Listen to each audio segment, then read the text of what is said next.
Mana bu Oqsaroy majmuasi deydi buni. Mana shu qadimda Shahrisabzda kirish joyi. Bu 3 arkalik bo'lgan, bu balandligi 72 metr bo'lgan. Hozir bittasi 32, bittasi 36 metr qolgan. Buni bu endi nima desam sizga, bu juda chiroyli imorat bo'lgan uzun davri. 1380-yil qurilishi boshlangan.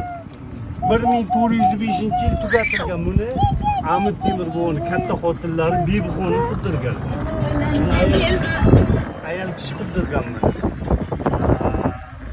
Mana shu o'rtasiga hovuz favvora bo'lgan.